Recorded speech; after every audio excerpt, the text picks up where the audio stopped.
Hi everyone, a very good evening to all of you. आप सभी प्यारे students का वेलकम है वाईडी और इंग्लिश शूटर पे। मेरा नाम है अमन बहल।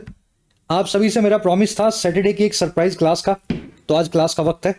और इसमें सरप्राइज क्या है, देखिए पूरा वीक आप मेरे साथ एडिटोरियल्स पढ़ते हो, रीडिंग सीखते हो, ग्रामर सीखते हो, वोकैब सीखते हो, लेकिन जैसे ही वीक गुजरता है तो पिछले वीक की लर्निंग आप भूल जाते हो। कुछ ऐसा सिस्टम या मैकेनिज्म ज़्यादातर स्टूडेंट्स के पास नहीं है कि वो जो सीखा हुआ है उसको फटाफट आधे घंटे में रिवाइज कर सकें। रिवीजन अगर करने बैठोगे तो 6 घंटे की क्लासेस होती हैं वीक में, रिवीजन में कम से कम 3 घंटे आपको देने पड़ेंगे। तो इसका सोल्यूशन लाने के लिए इस क्लास को मैंने डिज़ाइन किया। इसमें क्या करेंगे, पूरे वीक की लर्निंग एक सेंटेंस के अंदर हमने समराइज कर दी है। ये बड़ा सा सेंटेंस जो आप देख रहे हो ना, इसमें आपने जितना भी मुश्किल वाले सेंटेंस पढ़े थे वो सारी स्ट्रक्चर्स हमने डाल दी हैं। जितनी भी शानदार वाली वोकैब थी पूरे वीक की, वो वोकैब भी इसमें आ गई। कहीं पे डेरेलिक्ट लिखने को मिलेगा, कहीं सरकमस्पेक्ट आएगा, कहीं सल्यूट आएगा, और साथ में जितने भी आपने ग्रामर कॉन्सेप्ट पिछले 5 दिनों में सीखे वो भी इसके अंदर इंक्लूडेड है। तो एक सिंगल सेंटेंस वाली क्लास होगी ये, जिसमें पूरे वीक का रिवीजन कोशिश करेंगे आपको आधे घंटे से कम टाइम में मिल जाए। क्लास के नोट्स मिलेंगे आपको बकायदा, टेलीग्राम ग्रुप को ज्वाइन कर लेना, है ना। ऐसी 10-15 क्लासेस अगर आपके पास आ जाएं 10-15 वीक्स में, तो एग्जाम होने से बिल्कुल पहले इन 15 क्लासेस के नोट्स खोल लो, ये सेंटेंसेस आप फिर से रीड कर लो और वोकैब को फटाफट एक बार रिवीजन दे दो। तो इस स्ट्रक्चर के साथ में, इस प्लान के साथ में इस क्लास को आज अपने शुरू करने वाले हैं। सब कुछ चलता है आपके फीडबैक और लव पे, आपके रिस्पॉन्स पे। तो बताना जरूर से इस क्लास का, है ना, कितना लंबा अपने को इस क्लास को चलाना है। आपके लाइक्स, आपके शेयर्स, कमेंट्स जो हैं, आपका फीडबैक इस क्लास को डिसाइड करेगा आगे रखना है कितना लंबा। तो चलिए शुरू करें। सेंटेंस बड़ा है लंबा सा, मैं चाहता हूं आप सभी अच्छे बच्चे एक बार वीडियो को पॉज करके इस सेंटेंस पे अपनी पूरी ताकत लगा दो और देखो इसका क्या मीनिंग है, कहां पे इसमें कोई गलती आपको दिख रही है। चलिए इसको एक बार पढ़ रहे हैं, अपने मीनिंग बाद में निकाल लेंगे। Should the circumspect guard seize a derelict soldiers salute jumping over the fence. Structure देखने में समझ आ रहा है, फर्स्ट कंडीशनल की लगी हुई है, ऑल्टरनेटिव है। अगर नहीं आती तो अभी सिखा देंगे। सर्कमस्पेक्ट एक नया वर्ड है आपके लिए, डेरेलिक्ट भी एक खास वर्ड है, एडवांस वोकैब का वर्ड है। फिर सल्यूट आया, सल्यूट भी आपको नहीं पता। कह रहा है जी अगर एक सर्कमस्पेक्ट गार्ड देख ले एक डेरेलिक्ट सोल्जर की सल्यूट को जंप करते हुए, कूदते हुए फेंस के ऊपर से, तारबंदी के ऊपर से। इनके मीनिंग अपने अभी देखेंगे, एक बार मोटा मोटा मीनिंग में निकाल रहा हूं। कह रहा है अगर ऐसा हो जाए, loud alarms are set in, loud alarms को, जोरों से बजने वाले अलार्म्स को सेट इन कर दिया जाता है आर प्लस में वर्ब की थर्ड फॉर्म पैसिव वॉइस में। And a message is spreaded through out the camp, और एक मैसेज को स्प्रेड कर दिया जाता है, फैला दिया जाता है पूरे कैंप में। और ये कैसे होता है, serving as a harbinger of potential intrusion. ये जो मैसेज या अलार्म होता है, ये होता है सर्व करता हुआ, सेवाएं देता हुआ, एक हार्बिंगर की तरह, एक ऐसे इंट्रूजन की, घुसपैठ की, जो पोटेंशियली हो सकती है। भाई अगर किसी फौजी ने को, आपने गार्ड ने किसी फौजी को फेंस के ऊपर से कूदते हुए देखा रात में, तो जरूरी नहीं है वो फौजी अपना ही हो सकता है वो घुसपैठिया हो, बाहर से आया हो, अब भाग रहा हो। तो ये जो अलार्म है ये हार्बिंगर होते हैं, सर्व करते हैं हार्बिंगर की तरह, एक घुसपैठ का, इंट्रूजन का पोटेंशियल तौर पे। और ये सारा काम कैसे होता है, despite the soldiers complaining against the vagaries of disturbing noise, बावजूद सोल्जर्स के कंप्लेन करने के, शिकायत करने के खिलाफ या अगेंस्ट नॉइस की या डिस्टर्बिंग शोर की, वैगरीज के सामने। अब ये वैगरीज हमें पता नहीं है। और ये कब करते हैं वो complain, whenever the alarms will go of in night, जब जब अलार्म्स गो ऑफ करेंगे या बजने शुरू होंगे रात के वक्त इन नाइट। तो मैंने मोटा मोटा मीनिंग निकाला है इसका, जो वर्ड्स मुझे नहीं पता थे मैंने उनका मीनिंग छोड़ दिया। अब सबसे पहले अपने वोकैब पे चलेंगे, पिछले पूरे वीक की वोकैब को 5 मिनट में समराइज करते हैं। जो खतरनाक वर्ड है ना, पहला वर्ड आया था सर्कमस्पेक्ट। सर्कमस्पेक्ट यानी, सर्कम यानी देखना, चारों ओर, सर्कम मतलब सर्कल, सर्कल क्या होता है, गोल। सर्कम यानी गोल, यानी चारों तरफ, स्पेक्ट यानी देखना। ऐसा इंसान जो चारों तरफ देखे, हर वक्त चौकन्ना रहे, सावधान रहे, उसको अंग्रेजी में बोलते हैं सर्कमस्पेक्ट। याद इसी तरीके से करना है वर्ड, सर्कम यानी चारों ओर, स्पेक्ट यानी देखना, चारों ओर देखना यानी चौकन्ना रहना। कॉशियस, केयरफुल, विजिलेंट इसके सिनोनिम्स हैं। Little kids should be circumspect while dealing with strangers, छोटे बच्चों को चौकन्ना होना चाहिए जब वो डील विद करें स्ट्रेंजर्स के साथ, जब वो सामना करें अनजान लोगों का। चलो ये वर्ड हो गया। फिर एक वर्ड आया था हेरल्ड। देखिए हेरल्ड का मतलब होता है अंदेशा देना किसी आने वाली चीज का। जैसे मैं हमेशा आपको बताता हूं, बादल हमेशा अंदेशा देते हैं बारिश का, हवा अंदेशा देती है जोर से चलने वाली तूफान का, धूप अंदेशा देती है गर्मी का, ठीक है ना, नमी जो है वो अंदेशा देती है बरसात का। तो ये सब के सब हेरल्ड करते हैं। हेरल्ड एक नाउन भी है और एक वर्ब भी है। नाउन फॉर्म में इसका मतलब होता है अंदेशा, वर्ब फॉर्म में इसका मतलब होता है अंदेशा देना। Trump's tariffs herald a new era of trade wars. Trump के जो टैरिफ हैं, जो टैक्स हैं, वो अंदेशा देते हैं एक नए एरा या युग का जो होने वाला है ट्रेड वॉर्स का। हेरल्ड को हार्बिंगर, ऑगर, बॉर्ड और प्रेसेज भी बोलते हैं। ये चारों वर्ड्स देखे हुए हैं आपने बहुत बार। अंदेशा देना, आगे का भविष्यवाणी करना, प्रिडिक्शन करना, हार्बिंगर, ऑगर, बोर्ड और प्रेसेज। चलिए अगला वर्ड अपने पास आया था सेट ऑफ और सेट इन। दो अंग्रेजी में फ्रेजल वर्ब्स हैं, दोनों लगभग एक जैसी हैं लेकिन दोनों का मीनिंग अलग है। जैसे आपको मैं दो वर्ड्स बताता हूं, एक वर्ड है डाई और एक वर्ड है किल। क्या फर्क है दोनों में? एक ही बात तो है, दोनों में किसी की जान जा रही है। डाई में भी मरना और किल में मतलब मारना, लेकिन फर्क है दोनों में। डाई का मतलब है मर जाना, खुद मर जाना, और किल का मतलब है मार देना, किसी और को मार देना। अगर कोई इंसान मरा गया हो, मारा गया हो, तो आप ऐसा लिखते हैं द पर्सन डाइड। कभी ऐसा नहीं लिखेंगे द पर्सन किल्ड। किल्ड लिखने का मतलब है उसने किसी को मार दिया। अगर कोई खुद मरा हो तो बेचारा, उसको आप लिखते हैं द पर्सन डाइड। और किल का मतलब है मार देना किसी सामने वाले को, द पर्सन किल्ड समबडी। दोनों का फर्क अगर आप समझ पाए तो आप सेट इन और सेट ऑफ का फ्रेजल वर्ब का फर्क समझ लोगे। दोनों का मतलब होता है शुरू होना। सेट इन का मतलब है खुद शुरू होना और सेट ऑफ का मतलब है किसी चीज को शुरू करना। और कौन सी चीज शुरू होती है इनसे? इन फ्रेजल वर्ब से वो चीज शुरू होगी जो अचानक से शुरू होती है और थोड़ी सी हार्श होती है या अनप्लेजेंट होती है। जैसे अचानक से क्या शुरू होता है? वॉर, दंगा, अलार्म, इन्फेक्शन, सर्दियां, भयंकर भीषण सर्दी, भीषण गर्मी, चक्रवात, बरसात, तूफान। ऐसी चीजें जो अचानक से बजती हैं, शुरू होती हैं, फट पड़ती हैं। बॉम्ब हो गया है ना, या फिर अलार्म हो गया। अलार्म भी जोर से बजेगा अचानक से, आपके कान जो है बहरे हो जाएंगे। ऐसी चीजों के लिए सेट इन और सेट ऑफ का इस्तेमाल होता है। फर्क समझ लिया ना? सेट इन मतलब शुरू होना, सेट ऑफ मतलब शुरू करना। चलो, the feeling of fear set in after the announcement. एक फीलिंग थी फियर की, एक डर का माहौल था, वो शुरू हो गया इस अनाउंसमेंट के बाद। अब यहां पे माहौल खुद शुरू हुआ है। इस केस में देखो सेट ऑफ में, the issue has set of a debate. इस इशू ने शुरू कर दिया है एक डिबेट को। The button can set of a bomb. ये बटन जो है ये सेट ऑफ कर सकता है, शुरू कर सकता है एक बॉम्ब को, या फिर उसको एक्टिवेट कर सकता है, बजा सकता है, फोड़ सकता है। तो फर्क दोनों का समझ में आ गया, तो आगे बढ़े। इन्हीं के फर्क के ऊपर आज के आर्टिकल में, इस सेंटेंस में आपको एरर मिलेगी। अच्छा, इस टेलीग्राम ग्रुप को जरूर ज्वाइन करें। टेलीग्राम में सर्च करें @officialYT, ग्रुप आपको मिल जाएगा। इस प्राइवेट ग्रुप में आपको सारे नोट्स, सारे पीडीएफ्स, नोटिफिकेशंस मिल जाते हैं। साथ ही YT ऐप को अपने फोन में डाउनलोड करें, एंड्रॉइड और iOS दोनों पे अवेलेबल है। इस ऐप का ऑब्जेक्टिव है, आप जो भी एग्जाम प्रिपेयर कर रहे हैं उसके लिए एक अफोर्डेबल प्राइस में, अफोर्डेबल फीस में क्वालिटी कोर्स आपको अवेलेबल करवाना। जैसे इंग्लिश अनलॉक कोर्स, इसमें एसएससी, बैंक, रेलवेज, डिफेंस, कोई भी एग्जाम आप प्रिपेयर कर रहे हो उसका ग्रामर से लेकर के रीडिंग और वोकैब हर पोर्शन प्रैक्टिस के साथ में कवर्ड है। इसी तरह से आपको मिलेगा राइटिंग का कोर्स। राइटिंग में कोर्स में आपको लिखना सिखाया गया है।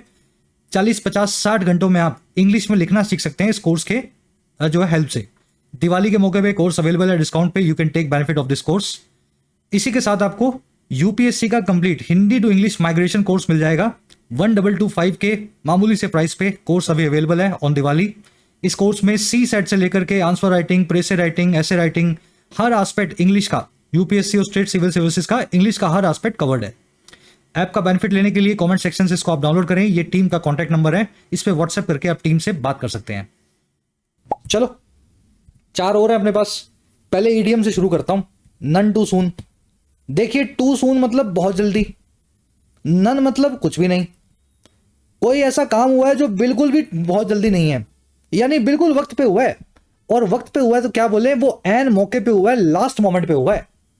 जैसे आप ट्रेन में बैठे, चलने वाली थी और बैठ गए फटाफट, तो आप जो बैठने का काम किया है ना, वो आपने नन टू सून किया है। लास्ट मोमेंट पे, एन मौके पे आप ट्रेन में बैठे हो। ऐसे इस फ्रेज को, ईडीएम को आपको याद रखना है। The police arrived none too soon. Police जो है मौके पे पहुंची अचानक से, एन मौके पे, उसी मोमेंट पे। ठीक है ना, ना लेट ना जल्दी, बस लास्ट मोमेंट थी। तब जो है चोर भाग रहे थे, तब पुलिस मौके पे आ गई। The police arrived none too soon. Last moment या एन मौके को अंग्रेजी में एट द 11th आवर और in the nick of the time भी बोलते हैं।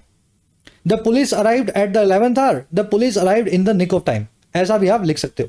तो ये नोट्स में सारी इडियम्स वगैरह डाल दी हैं। 10-12 क्लासेस करने वाले हैं अपने अगले 10 वीक्स में।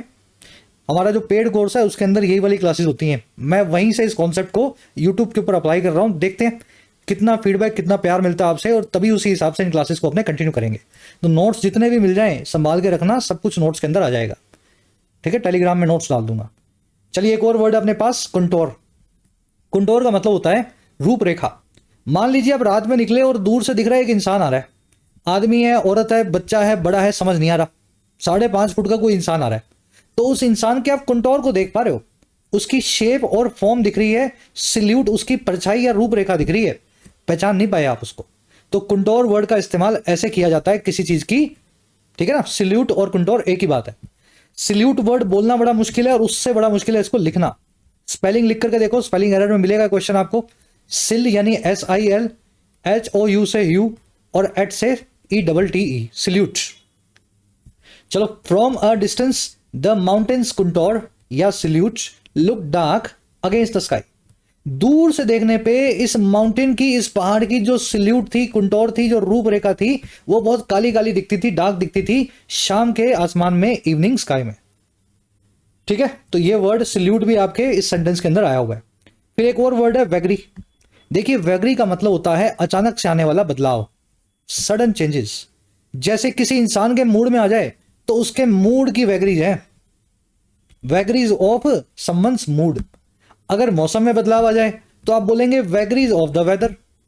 अगर मार्केट में बदलाव आ जाए तो आप बोलेंगे vagaries in the prices of crude, vagaries in the prices of sona यानी गोल्ड। तो अचानक से आने वाला बदलाव, अनप्रिडिक्टेबिलिटी या विम्स को, मनमाने पने को, मनमोजी पने को बोलते हैं अंग्रेजी में वैगरी। बड़ा कठिन वर्ड है ये, इसको यूज करोगे तब बैठेगा दिमाग में, नहीं तो सुन लोगे भूल जाओगे। वैगरी से मतलब बदलाव, और वैगेरियस यानी जिसमें बड़े बदलाव आते हो, ऐसी चीज जो बहुत बदलती हो बड़ी जल्दी। The vagaries of the weather spoiled the entire picnic. जो बदलाव था, सडन चेंज था हमारे वेदर का, उसने खराब कर दिया, स्पॉइल कर दिया वर्ब की सेकंड फॉर्म में पूरी पिकनिक को। कभी धूप हो गई, गर्मी हो गई, अंदर आए तो बारिश हो गई, बाहर गए तो तूफान आ गया, ऐसा बदलाव मौसम में आया कि पूरी पिकनिक स्पॉइल हो गई। Vagaries of the weather spoiled the picnic. चलो एक और वर्ड है लास्ट, ये तो बड़ा इंटरेस्टिंग है। कई बच्चे आपने देखा होगा ना, जो 10वीं 11वीं में आते हैं, स्कूल से गायब ही रहते हैं। ऐसे ही आपको लोग कई ऑफिसेज में मिलेंगे, सरकारी में खासकर। सुबह आए, साइन किया और भाग गए। जनरली लोअर क्लास के जो एम्प्लॉयज होते हैं, क्लर्क्स है ना, और ये समझ पा रहे हो ना, क्लास 4 जो ग्रुप डी बोलते हैं जिसको हम, चपरासी वगैरह, उनका ये काम होता था किसी जमाने में। अब बड़ा मुश्किल हो गया, आजकल कम होता है। तो ऐसे लोग जो स्कूल से, ड्यूटी से बिना बताए गायब हो जाएं, ऐसे बदमाशों को अंग्रेजी में बोलते हैं ट्रुआंट या डेरेलिक्ट।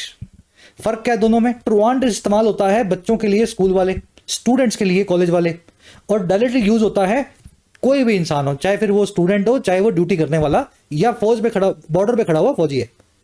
डेरेलिक्ट में तो सभी आगे, ट्रुआंट खासकर स्टूडेंट्स के लिए यूज होने वाला वर्ड है जो क्लासरूम से गायब होते हैं। चलिए, इनके लिए एक और वर्ड अंग्रेजी में AWOL, ये जेनजी वाली लैंग्वेज है, अवॉल बोलते हैं इसको। अवे विदाउट लीव, ड्यूटी से बिना पूछे गायब। ठीक है, तो ये जेनजी वाला वर्ड भी बहुत बार दिखने में मिलेगा आपको रीडिंग में। She was caught being truant derelict from her classes. वो पकड़ी गई होते हुए एक ट्रुआंट या डेरेलिक्ट अपनी क्लासेस में से, यानी गायब होते हुए पकड़ी गई क्लासेस में से, बंक मारते हुए। तो ये थी आपकी वोकैब। अब इस वोकैब को अप्लाई करते हैं ताकि सेंटेंस का सही से मीनिंग निकल सके। फिर से स्ट्रक्चर देखो, ये फर्स्ट कंडीशनल की ऑल्टरनेटिव स्ट्रक्चर है। अभी इस पे ग्रामर कॉन्सेप्ट बनेगा, ये स्ट्रक्चर आपको करवाऊंगा, मीनिंग समझ लेना इसका। अगर ऐसा हो जाए, अगर चौकन्ना यानी सर्कमस्पेक्ट गार्ड देख ले, और किसको देख ले? एक बदमाश या भगोड़े सोल्जर की सिल्यूट को, परछाई को, रूपरेखा को। पूरा नहीं दिख रहा, वो उसका फेस नहीं दिख रहा, बस दूर से दिख रहा है एक वर्दी वाला सोल्जर। और क्या करते हुए? जंप ओवर करते हुए, ऊपर से कूदते हुए फेंस के या तारबंदी के। तो ये पूरा एक एरिया है, आर्मी का कैंप है। यहाँ पे 3-4 गार्ड खड़े हैं। अगर रात में कोई गार्ड दूर से किसी सोल्जर की परछाई फेंस के ऊपर से, तारबंदी के ऊपर से कूदती हुई देख ले, तो फिर एक काम हो जाता है। काम क्या होता है ये बताया गया यहाँ पे। कह रहा है जी, मोटे मोटे लाउड या बड़े बड़े शोर वाले अलार्म्स वो सेट इन कर दिए जाते हैं पैसिव वॉइस में, उनको शुरू कर दिया जाता है। याद है ना, सेट ऑफ सेट इन। तो पैसिव वॉइस लगा के बड़े बड़े अलार्म जो है वो शुरू हो जाते हैं। और क्या किया जाता है साथ में, एक मैसेज जो है वो स्प्रेड कर दिया जाता है, फैला दिया जाता है पूरे के कैंप में, थ्रू आउट द कैंप। और वो मैसेज किस काम का होगा, देखो वर्ब के आईएनजी फॉर्म लगा के बता रहा है, वो मैसेज जो सर्विंग करने का काम करेगा, इस काम की सेवाएं देगा। और सेवाएं देगा एक हार्बिंगर होने की, अंदेशा होने की, एक पोटेंशियल इंट्रूजन का या संभावित तौर पे घुसपैठ का। भाई फौजी आपने कूदता हुआ देखा, पता लग नहीं रहा किसका फौजी है, ना शक्ल दिख रही, हो सकता है दुश्मन का फौजी हो, हमारे यहाँ कूद गया हो, वापस भाग रहा हो। तो एक पोटेंशियल इंट्रूजन का एक एंगल बनता है। तो अलार्म इसीलिए बजाए जाते हैं ताकि एक अंदेशा मिल जाए सबको कि हो सकता है घुसपैठ हो गई है, इंट्रूजन यानी घुसपैठ। कह रहा है ये जो काम होता है, अलार्म बजाना, घुसपैठ की जो है मैसेज को सब तरफ भेजना, ये सारा काम होता है डिस्पाइट यानी बावजूद, और किसके, फौजियों के जो कैंप के अंदर हैं उनके कंप्लेन करने के। और किसके खिलाफ, अगेंस्ट लगा के बता रहा है, बदलाव के खिलाफ, मूडी बने के खिलाफ, इस डिस्टर्बिंग नॉइज का। कभी भी नॉइज बजे, रात में, दिन में, सुबह में, शाम में, मूडी बना है ना, अलार्म बजा, जोरों का शोर होने लगा। कह रहा है ये अलार्म जो है बार बार बजाए जाते हैं बावजूद सोल्जर्स के कंप्लेन करने के, एक बदलाव भरे नॉइस का या अनप्रिडिक्टेबल शोर का। जब जब वेन एवर ये अलार्म्स गो ऑफ होंगे या फिर सेट इन होंगे या एक्टिवेट होंगे इन नाइट्स। गो ऑफ की जगह पे आप सेट इन का इस्तेमाल कर सकते हो। ये गो ऑफ फ्रेजल वर्ब मैंने आपको करवाई नहीं है आज, सेट इन और सेट ऑफ करवाई है, तो मैं यहां पे सेट इन का इस्तेमाल कर देता हूं, गो ऑफ को भूल जाओ। तो ये सेंटेंस की स्ट्रक्चर थी। अगर फौजी ने या गार्ड ने, चौकन्ने गार्ड ने किसी भगोड़े फौजी को फेंस के ऊपर से कूदते हुए रात में देखा, तो बड़े बड़े अलार्म वो बजा देगा और एक मैसेज कैंप में फैला देगा। और वो मैसेज होगा एक अंदेशे के जैसा कि शायद कैंप के अंदर, आर्मी कैंप में इंट्रूजन या घुसपैठ हुई है, पोटेंशियल है जो संभावित है। और ये सब काम होता है बावजूद उस फौजियों के कंप्लेन करने के। तो ये जो डिस्टर्बिंग नॉइस इस अलार्म का आता है, उसमें जो बदलाव है, वैगरीज है, अनप्रेडिक्टेबिलिटी है, कभी भी वो नॉइज आने लगता है। और ये नॉइज तब तब आता है जब जब व्हेनेवर अलार्म जो है रात में बजते हैं। स्ट्रक्चर सेंटेंस की आपने मुंह जुबानी समझ ली, अब इसको सब्जेक्ट वर्ब तोड़ के समझाता हूं, वो भी जरूरी है। देखो ये फर्स्ट कंडीशनल की ऑल्टरनेटिव स्ट्रक्चर है, मैंने बताया आपको, करवाऊंगा अभी डिटेल में। इसमें सब्जेक्ट है गार्ड, इसको मान लेते हैं सब्जेक्ट नंबर 1। वर्ब क्या है इसकी, वर्ब है इसकी सीज, ये है वर्ब नंबर 1। जब जब ऐसा होता है, सर्कमस्पेक्ट एक एडजेक्टिव है, सर्कमस्पेक्ट का मतलब होता है केयरफुल। ये एडजेक्टिव जो है मॉडिफाई कर रहा है गार्ड को। शुड यहाँ पे हेल्पिंग वर्ब है, मेन वर्ब V1 के साथ जो है हेल्पिंग वर्ब का काम कर रही है। जब जब ऐसा होता है तो क्या लगाया, आगे कोमा लगाया आपने, आगे हुआ गार्ड देखता है एक डेरेलिक्ट सोल्जर की सल्यूट को। सी वर्ब का ऑब्जेक्ट है सल्यूट नाम का नाउन। गार्ड ने क्या देखा, गार्ड ने तो सल्यूट को देखा। वर्ब से जो नाउन क्या का रिप्लाई करे वो वर्ब का ऑब्जेक्ट होता है। और सल्यूट किसकी है, एक डेरेलिक्ट यानी भगोड़े सोल्जर की। ये दोनों एडजेक्टिव इस सल्यूट नाम के नाउन को मॉडिफाई कर रहे हैं। अच्छा, सल्यूट क्या करते हुए, जंप करते हुए फेंस के ऊपर से। जंपिंग यहाँ पे एक एडजेक्टिव है, सल्यूट के बारे में बता रहा है। ये वो सल्यूट है, वो परछाई है, रूपरेखा है जो ऊपर से कूद रही होती है फेंस के। जंपिंग एक एडजेक्टिव है, वर्ब के ING form participle, salute noun के लिए आया है। ओवर यहाँ पे प्रेपोजिशन है, ऑब्जेक्ट है इसका फेंस, किसके ऊपर से, ओवर द फेंस। फेंस का मतलब तारबंदी। कह रहा है जब जब ऐसा होता है, अब देखो सब्जेक्ट नंबर 2 आएगा, लाउड अलार्म्स आर सेट इन, तब तब लाउड अलार्म्स को बजाया जाता है। ठीक है, अलार्म्स बन गई सब्जेक्ट, वर्ब बन गई आर सेट इन। और क्या होता है, अ मैसेज इज स्प्रेडेड, ये भी पैसिव वॉइस में लिखा हुआ है। एक मैसेज को फैलाया जाता है, और कहां फैलाया जाता है, through out the camp. Through out एक प्रेपोजिशन है, ऑब्जेक्ट है इसका कैंप। अब ये कैसे होता है सारा काम, ये सारा काम होता है सर्व करते हुए एक हार्बिंगर को। सर्विंग यहां पे एक प्रेजेंट पार्टिसिपल साइमल्टेनियस एक्शन है, जो एक ऐसे एक्शन को बता रहा है जो मैसेज के स्प्रेड होने के साथ हुआ। खाना खा रहा था, मैंने टीवी देखा, तो टीवी भी देख रहा हूं, खाना भी खा रहा हूं। तो खाना खाने के काम को मेन वर्ब मान लो, टीवी देखने के काम को वर्ब के आईएनजी फॉर्म से लिख दो, एडिशनल वर्ब बना के। तो watching TV, I was having food. समझ पा रहे हो, वॉचिंग वर्ब के आईएनजी फॉर्म से आप एक साइमल्टेनियस एक्शन बता सकते हो दूसरे एक्शन के साथ। यहां भी वही हुआ है, ये मैसेज फैलाया जाता है सर्व करते हुए एक हार्बिंगर के तौर पे। सर्विंग वर्ब का ऑब्जेक्ट है हार्बिंगर, हार्बिंगर का मतलब है अंदेशा, ऑफ प्रेपोजिशन है, ऑब्जेक्ट है इसका इंट्रूजन। इंट्रूजन का मतलब होता है घुसपैठ। पोटेंशियल यानी संभावित, इंट्रूजन के बारे में कुछ बता रहा है, पोटेंशियल एक एडजेक्टिव है। डिस्पाइट एक प्रेपोजिशन है, प्रेपोजिशन को ऑब्जेक्ट चाहिए सोल्जर्स, बावजूद सोल्जर्स। सोल्जर्स क्या करते हुए, कंप्लेन करते हुए। कंप्लेनिंग एक आईएनजी फॉर्म एडजेक्टिव है सोल्जर्स के लिए, वो सोल्जर्स जो कंप्लेन कर रहे होते हैं। अगेंस्ट एक प्रेपोजिशन है, अगेंस्ट कर रहे हैं वो नॉइसेस के, नॉइसेस नाम का नाउन इस प्रेपोजिशन का ऑब्जेक्ट है। नॉइजिंग क्या है, देखो अगेंस्ट प्रेपोजिशन का ऑब्जेक्ट है वैगरीज, अनप्रिडिक्टेबिलिटी, अचानक से होने वाला कोई काम। कंप्लेन हो रही है वेगरीज के खिलाफ अगेंस्ट प्रेपोजिशन का ऑब्जेक्ट है वेगरीज, ऑफ प्रेपोजिशन का ऑब्जेक्ट है नॉइसेस। डिस्टर्बिंग एक एडजेक्टिव है, नॉइसेस के बारे में बता रहा है। फिर एक व्हेनेवर नाम की कंजंक्शन लगी है, सब्जेक्ट नंबर 4 आया है, अलार्म्स वर्ब आई है will go off, at in preposition है, ऑब्जेक्ट है इसका नाइट। ये मैंने उन बच्चों के लिए तोड़ा जिन्होंने मेरे साथ तोड़ना सीखा हुआ है। अगर आपने अभी तक ठीक से नहीं तोड़ना सीखा हुआ तो इसकी घबराहट मत लेना, सुन लो, जितना समझ में आया वो ठीक है। अब मोटा वाला काम समझते हैं, यहाँ पे एरर्स कहाँ थी। ठीक है, ये ब्रेक करना मैंने अच्छे से सिखाया हुआ है। कहाँ सिखाया हुआ है? चैनल के होम पेज पे, कोई भी सीख सकता है जाकर के। होम पेज खोलो, कंप्लीट इंग्लिश ग्रामर की आपको मिलेगी प्लेलिस्ट, दिखा देता हूँ, नीचे जाओ, ये प्लेलिस्ट आपको मिलेगी, complete English grammar for all competitive exams. इस प्लेलिस्ट पे क्लिक करोगे तो सारी वीडियोज आपको लाइन से मिल जाएंगी, पार्ट 0, पार्ट 1, 2, 3 आप यहां से सीख सकते हो। बड़ा मजा आता है, इसके बाद इंग्लिश से आप खेलना सीख लेते हो। चलो एनीवेज, अब इसमें अपने को एरर्स पकड़नी है। देखो पहली एरर आई है यहाँ पे सेट इन में, अलार्म्स को बजाया जाता है। बजाया जाता है यानी बजाया जाना। आपको एक ऐसी वर्ब चाहिए जो किसी दूसरी चीज पे काम करती हो। सेट इन का मतलब होता है बजना, शुरू होना। सेट ऑफ का मतलब होता है बजाना। पैसिव वॉइस में बजाया जाता है तो बजाया जाने वाली वर्ब यूज करो, सेट ऑफ। यहां लिखो loud alarms are set.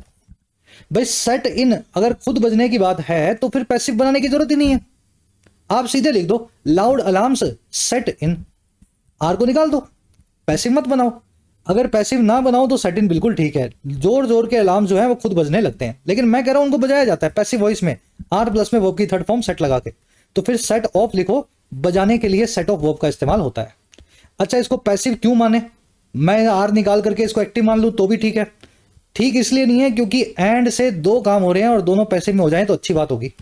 Alarms को बजाया जाता है और मैसेज को फैलाया जाता है। देख पा रहे हो ना, मैसेज इज स्प्रेडेड, ये पैसिव में है, तो फिर इसको भी पैसिव में रखो। आर को जैसा का रखा है वैसा का वैसा रहने दो और वर्ब को सेट इन से सेट ऑफ में चेंज कर दो। तो ये तो थी कॉमन वाली एरर जो आपने वोकैब से पकड़ी होगी। और कोई पकड़ने में आई? पॉज कर रहा हूं वीडियो 10 सेकंड के लिए, आपको 1-2 मिनट जितना चाहिए देखो, जितनी एरर्स आप यहीं पकड़ पाओ मुझे बताओ कमेंट्स के अंदर। चलो, एक एरर है जी यहां पे, ऐसी खास वर्ब्स अंग्रेजी में जिनकी V1, V2, V3 सेम होती है। अब देखो ये वर्ब सबको पता है, V1, V2, V3 सेम वाली वर्ब्स होती है अंग्रेजी में, लेकिन याद नहीं रहती। तो याद करने का तरीका क्या है? मैंने इनको 3 कैटेगरीज में बांट दिया है। फर्स्ट कैटेगरी में आपको मिलेंगी वो सारी वर्ब्स जिनके 3 लेटर्स हैं। सेकंड कैटेगरी में वो वर्ब्स मिलेंगी जिनके 4 लेटर्स हैं। और थर्ड कैटेगरी में वो वर्ब्स मिलेगी जिनके 5 या उससे ज्यादा लेटर्स हैं। Cut, set, put, hit, wed, bid 3 वाली होगी। Read, shut, hurt, quit, shed, cast 4 वाली होगी। बर्स्ट, स्प्रेड, फोरकास्ट, ब्रॉडकास्ट 5, 6, 7 वाली होगी। समझ पाए इस बात को? तो यहां पे अगर वर्ब्स को यूज करना है तो ब्रॉडकास्टेड नहीं लिखना, स्प्रेडेड नहीं लिखना। V1 भी स्प्रेड है, V2 भी स्प्रेड है और V3 भी स्प्रेड है। फॉर्मूला को अगर लगाओगे इन सेंटेंसेस पे तो अभी आपको एरर्स मिल जाएंगी। After the incident fire spreaded everywhere, घटना के बाद फायर सब जगह फैल गई। स्प्रेडेड गलत है, फायर की V2 स्प्रेड ही होगी, यहाँ पे V2 का इस्तेमाल होना चाहिए। स्प्रेड लिखो ना स्प्रेडेड लिखो। The company broadcasted the announcement, company ने ब्रॉडकास्ट किया या फैलाया इस अनाउंसमेंट को। ब्रॉडकास्ट करना यानी डिजिटल तरीके से सब तरफ फैलाना, रेडियो के जरिए, टीवी के जरिए, इंटरनेट के जरिए। तो V1, V2, V3 broadcast, broadcast, broadcast, ED लगाया वो गलत है, यहां लिखो V2 के अंदर the company broadcast the announcement. She shutted the door, उसने बंद कर दिया दरवाजा। शट वर्ब यानी किसी चीज को बंद करना, ताला लगाना, शटर नीचे करना। उसने अगर दरवाजा बंद किया तो shut, shut, shut V1, V2, V3 same है, यहां V2 को शट ही लिखो, शी शट द डोर। अब इसी फॉर्मूला को अप्लाई करो यहां पे, इसमें आपको सेट भी मिलेगी और स्प्रेड भी मिलेगी। तो सेट वर्ब को तो इसने V1, V2, V3 लगा के सेट ही रखा, लाउड अलार्म्स आर सेट इन। लेकिन मैसेज के लिए क्या किया इसने? लिख दिया इज स्प्रेडेड। मैसेज को फैलाया जाता है तो मैसेज इज स्प्रेड ही लिखना होगा। इसको V3 मान लो बिना ईडी के, ये V1, V2, V3 सेम होती है। तो ये है जी कॉमन एरर नंबर 2। सबसे सिंपल वाली पहले करवा रहा हूं, फिर अच्छे लेवल वाली आगे आगे अपने करते जा रहे हैं। चलो तीसरी एरर, तीसरी मिलेगी जी आपको इस एरिया में। देखो दिन के कितने पार्ट्स होते हैं, हिस्से होते हैं, पहर होते हैं। सुबह सूरज उगने से लेकर के रात 12 बजे तक का टाइम जो है, उस पूरे 24 घंटे में कितने पार्ट कर सकते हो आप उसके? मैं सारे पार्ट्स आपके सामने लिख रहा हूं। जब सूरज उगता है उसको बोलते हैं सनराइज। इसके लिए एक और वर्ड अंग्रेजी में डॉन। ठीक है, सूरज उग गया तो फिर क्या हो जाएगी? मॉर्निंग। मॉर्निंग एक पीरियड है सनराइज से लेकर के नून के बीच का। नून का मतलब होता है दोपहर के 12 बजे, ये होता है तीसरा पहर। दोपहर के 12 बजे से शाम के 4-5 बजे का वक्त, इसको बोलते हैं आफ्टरनून, चौथा पैर। आफ्टरनून से लेकर के एक सनसेट यानी सूरज के छिपने का जो टाइम है, इसके बीच के वक्त को बोलते हैं इवनिंग। ठीक है, सनसेट यानी सूरज का छिपना, इसके लिए एक और वर्ड अंग्रेजी में डस्क। और सनसेट के बाद क्या होती है जी, नाइट हो जाती है, रात हो जाती है। नाइट के अंदर भी रात के 12 बजे जब बजते हैं, सुबह के 12 बजे नहीं, रात के, समझ गए ना, उसको बोलते हैं मिडनाइट। तो दिन के इतने सारे पैर होते हैं जिनको आप अलग अलग तोड़ सकते हो, हर पैर की प्रेपोजिशन फिक्स्ड है।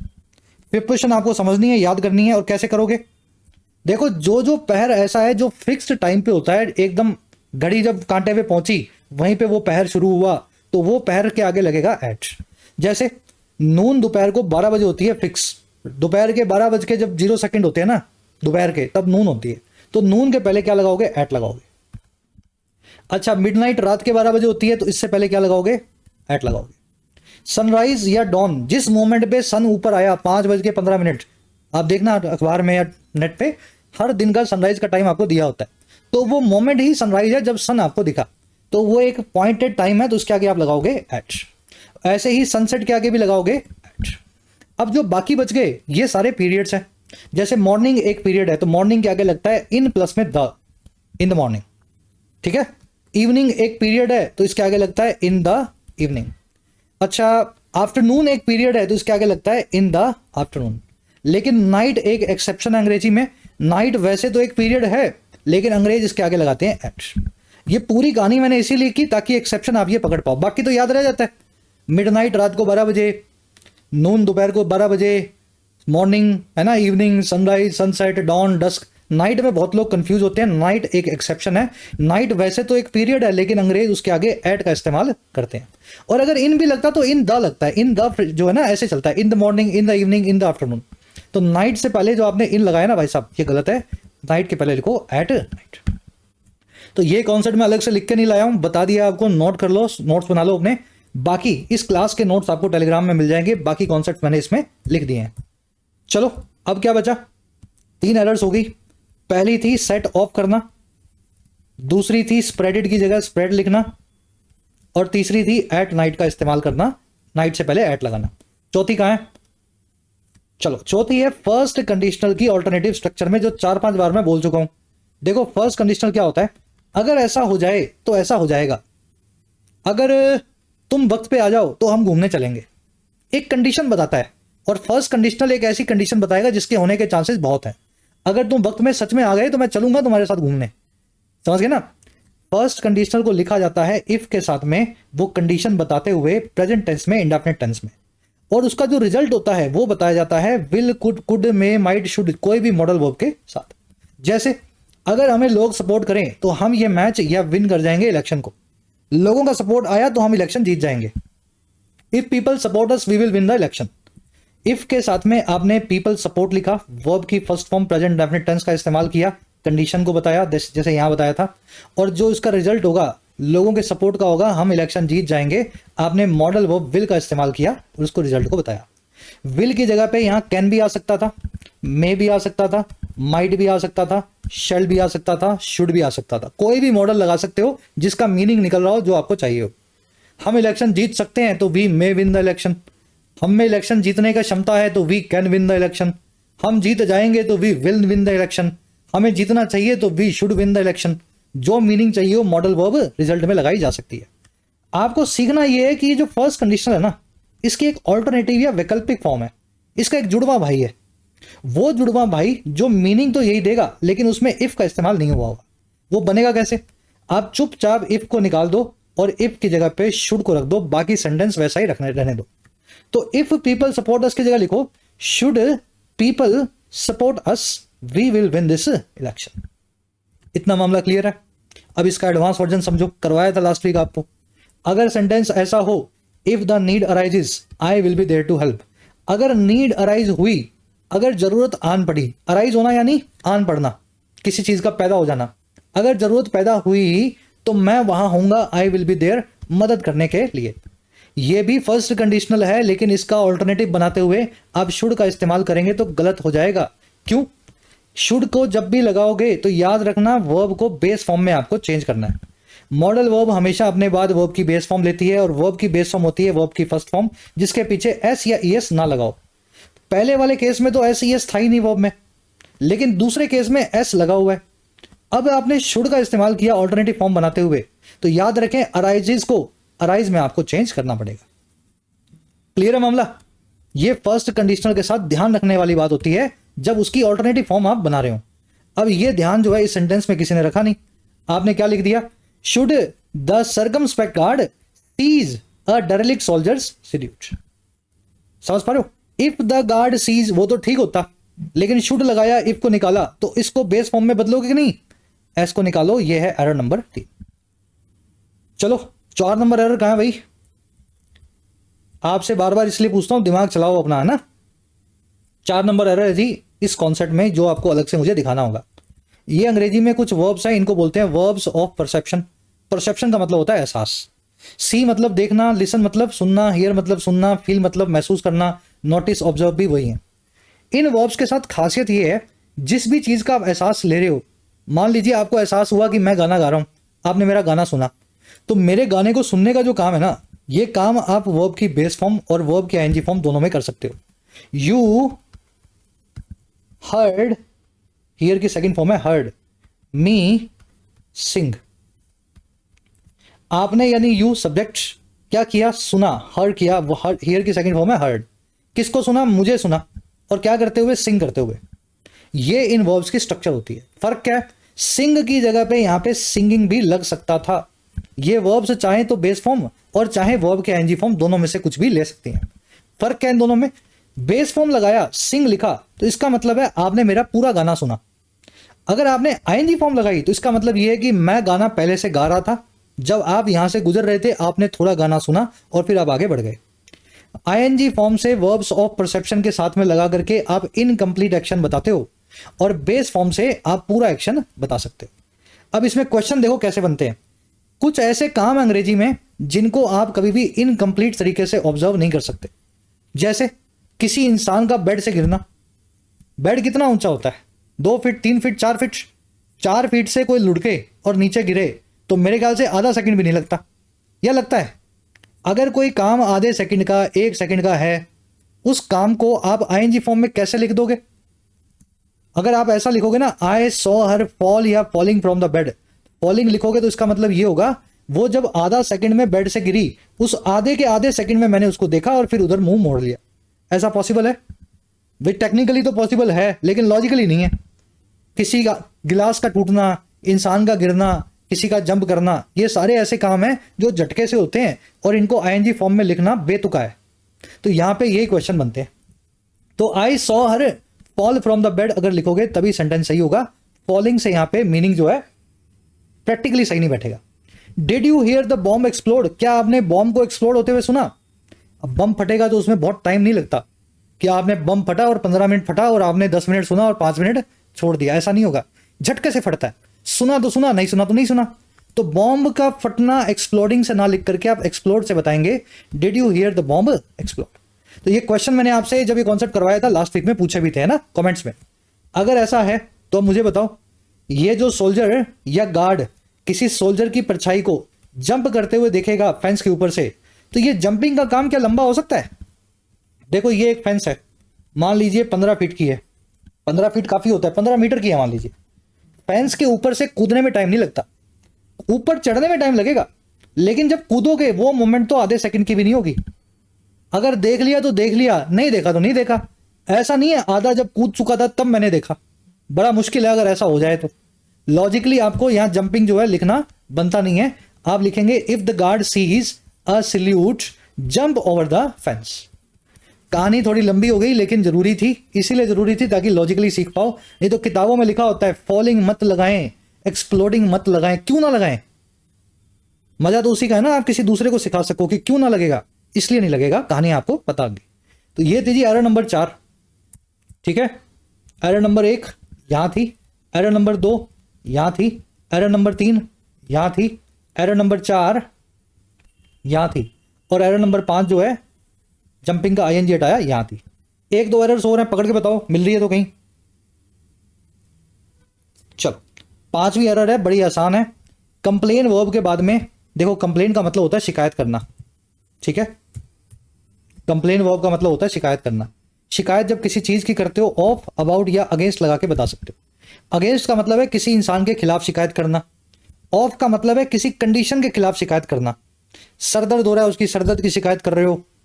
छाती में पेन हो रहा है, भूख की शिकायत है, प्यास लग रही है, गर्मी बहुत लग रही है।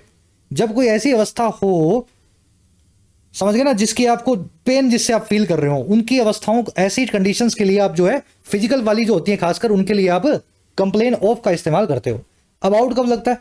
जब कोई ऐसी चीज हो जिसके जिसके जिसको लेकर के आपको बड़ा गुस्सा आया हो, जैसे तनख्वाह लेट मिली या नहीं मिली, अनएम्प्लॉयमेंट बहुत है ना, नौकरी नहीं मिल रही, जैसे एग्जाम की कट ऑफ जो है बहुत ज़्यादा हाई जा रही है, एग्जाम में बड़ी गड़बड़ियां हो रही हैं।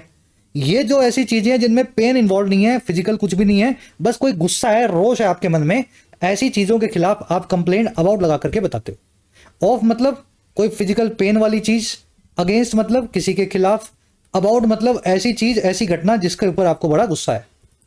अब मुझे बताओ, ये जो सोल्जर कंप्लेन कर रहे थे, अगेंस्ट कर रहे हैं इस किसके, वैगरीज के डिस्टर्बिंग नॉइज की। अरे इस पे गुस्सा है उनको, नॉइज के ऊपर। नॉइज बार बार अचानक से कभी भी शुरू कभी भी बंद, एक कंडीशन है जिसके ऊपर इनको, है ना, अंदर से एंगर आ रहा है, तो कंप्लेन अगेंस्ट ना लगा के कंप्लेन अबाउट। तो ये एक माइनर सी एरर है, सेंटेंस इंप्रूवमेंट वाला मान लो। लास्ट है वो आपको करवा देते हैं, फिर क्लास को रैप अप करेंगे, सारे कॉन्सेप्ट इसमें आ गए। लास्ट एरर कहां दिख रही है बताओ। चलो देखो जी, लास्ट एरर है कंडीशनल कंजंक्शन की। कंडीशन क्या होता है? शर्त। हिंदी बोलते हैं ना, एक कंडीशन पे एक काम करूंगा, एक शर्त पे एक काम करूंगा। तो ऐसी कंजंक्शन अंग्रेजी में जो शर्तों की बात करती हैं, और कौन कौन सी हैं? ये सारी, even if, when, while, in case, as long as, unless, until, provided that, और इसमें जोड़ देना लेस्ट। मैं इन सारे कंजंक्शन की आपको मीनिंग बता रहा हूं, मुंह जबानी, कहीं लिख लो, रिवाइंड करके सुन लेना फिर से। यहां लिख नहीं पाऊंगा, बहुत कुछ हो जाएगा, ठीक है, बोलने वाला हूं मैं। इवन इफ का मतलब है अगर, अनलेस का मतलब है अगर ऐसा ना हो, अनटिल का मतलब है जब तक ऐसा ना हो, व्हेन और वाइल का मतलब है जब, इन केस का मतलब होता है इस तरह के मामले में, एज लॉन्ग एज का मतलब होता है जब तक, अनटिल का मतलब है जब तक ऐसा ना हो, एज लॉन्ग एज मतलब जब तक, प्रोवाइडेड दैट का मतलब होता है बशर्ते, और एक जो मैंने जुड़वाई है लेस्ट, उसका मतलब होता है कहीं ऐसा ना हो। लिख लेना इन कंजंक्शन को, बड़ी काम की कंजंक्शन है ये, ध्यान ये रखना है, ये सारी कंजंक्शन फ्यूचर की एक इमेजिनरी कंडीशन की बात करती हैं, और इनके साथ में फ्यूचर टेंस का इस्तेमाल आपको नहीं करना। इन कंजंक्शंस में ही फ्यूचर आ गया, इमेजिनेशन आ गई फ्यूचर की, बाद में एक बार और फ्यूचर टेंस इनके साथ मत जोड़ो। अगर लगाना है तो टेंस लगेगा प्रेजेंट इंडेफिनिट टेंस इन सारी कंजंक्शंस के साथ।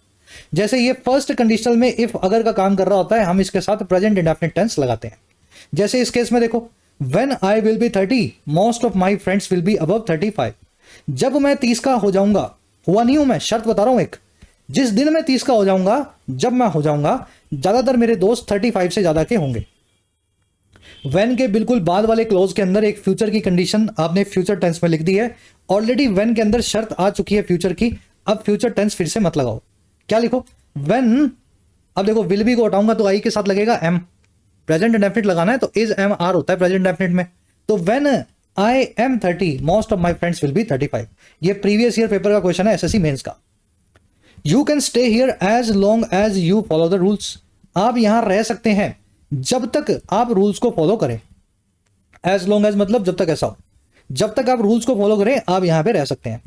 एज लॉन्ग एज के अंदर फ्यूचर के एक शर्त आ गई, तो साथ में फॉलो यानी वर्ब की फर्स्ट फॉर्म को लगाया, जो बिल्कुल ठीक है। ये सेंटेंस में कोई एरर नहीं है, यहां पे विल फॉलो लगा तो मामला खराब होता। We will lose the match unless someone will score a goal. हम मैच को हार जाएंगे, अनलेस मतलब अगर ऐसा ना हो, क्या ना हो, अगर कोई स्कोर ना कर दे गोल को, किसी ने स्कोर नहीं किया ना गोल, तो हम जो है मैच को हार जाएंगे। अगर ऐसा ना हो, फ्यूचर की बात कर रहा है, एक शर्त बता रहा है, तो समवन विल स्कोर की जगह विल को निकाल करके वर्ब की फर्स्ट फॉर्म लगाओ, समवन स्कोर्स अ गोल। इंडेफिनिट टेंस लगाना है, समवन स्कोर्स अ। अब इस फॉर्मूला को अप्लाई करो भाई। अगर इसको यहां अप्लाई करोगे ना, whenever the alarms will go of in night, वो कंप्लेन करते हैं जब जब ये काम हो जाता है, जब जब अलार्म जो है रात में बजते हैं। गो ऑफ को आप यहां पे सेट ऑफ बोल सकते हैं या सेट इन बोल सकते हैं। सेट इन करवाया था ना आपको, गो ऑफ छोड़ दो। तो व्हेनेवर द अलार्म्स विल को निकालो, सेट इन एट नाइट। ठीक है, यहाँ पे फ्यूचर टेंस का इस्तेमाल गलत था, तो ये होगी एरर नंबर 6 या 7। तो चलिए रैप अप करते हैं क्लास को। होपफुली डोज अच्छी खासी मिल गई होगी आपको। एक वीक पीछे चल रहे हैं, ये जो आपने सीखा ना, ये पिछले वीक के सारे कॉन्सेप्ट्स को हमने रिवाइज किया। इस वीक वाले आपको अगले सैटरडे मिल जाएंगे, तो रिवीजन आपका चलता रहेगा। आपके प्यार के ऊपर इस सीरीज को अपने कायम रखेंगे। भाई आपका प्यार किससे पता लगता है? नंबर ऑफ लाइक से, व्यूज से नहीं, लाइक से और आपके कमेंट से। तो जरूर से अपना फीडबैक देना, क्लास आज की कैसी लगी, कंटिन्यू किया जाए इसको। 15 क्लासेस के आसपास अगर हो जाएं और नोट्स आप बना लो तो मोटा मोटा कोई भी एग्जाम का इंग्लिश सेक्शन जो है ना, तसल्ली के साथ आप हैंडल कर सकते हो। चलिए, अंटिल देन साइनिंग आउट। और हाँ, ऐप को जरूर डाउनलोड कर लें। कमेंट सेक्शन में ऐप का लिंक दिया गया है। जो भी कोर्स आपकी नीड है, अफोर्डेबल प्राइस में आप अपने एग्जाम को प्रिपेयर कर सकते हैं, एसएससी, बैंकिंग, यूपीएससी या स्टेट पीएससी एग्जाम को। ये टीम का नंबर है, इस पर व्हाट्सएप करके आप टीम से बात भी कर सकते हैं अगर आपकी कुछ क्वेरीज हो।